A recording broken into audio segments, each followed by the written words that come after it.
चलें सर। अब income from other sources में set of and carry forward losses, income from other sources के losses के बारे में अब डिस्कस कर लेते हैं। ठीक है सर।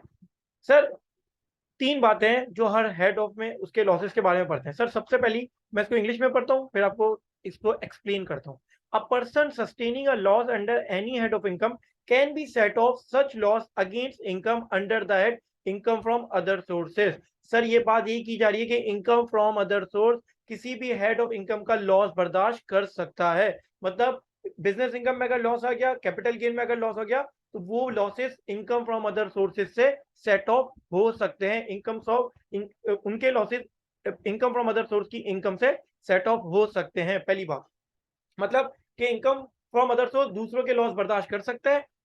अब पहली बात हो गई। अब दूसरी बात, loss under the head income from other source can be set off against income chargeable to tax under any other head except salary. Sir, दूसरी बात यह है कि इनकम फ्रॉम अदर सोर्स अपना लॉस किसी भी हेड से क्या कर सकता है, सेट ऑफ कर सकता है, एक्सेप्ट सैलरी। सैलरी के अलावा वो किसी भी हेड से अपने लॉस को एडजस्ट कर सकता है। मतलब कि अगर बिजनेस इनकम में इनकम है और मेरे पास इनकम फ्रॉम अदर सोर्स में लॉस आया हुआ है, तो मैं अपना लॉस इनकम फ्रॉम बिजनेस से एडजस्ट कर सकता हूं।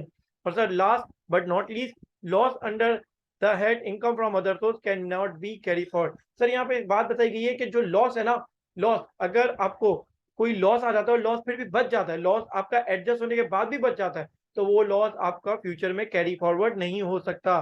सर, वो लॉस आपका कैरी फॉरवर्ड नहीं हो सकता। तो सर, एक बार और रिपीट कर दूं, इसको मैं आसान से समराइज कर दूं कि इनकम फ्रॉम अदर सोर्सेज अब किसी भी हेड ऑफ इनकम का लॉस बर्दाश्त कर सकता है। इनकम फ्रॉम अदर सोर्सेज किसी भी हेड को अपना लॉस सरेंडर कर सकता है एक्सेप्ट सैलरी। सर, आपको पता है कि सैलरी के अंदर कोई भी लॉस आपको नहीं होता, ना डिडक्शन होती, ना एनीथिंग। और sir, income from other source अपना लॉस कैरी फॉरवर्ड नहीं कर सकता है।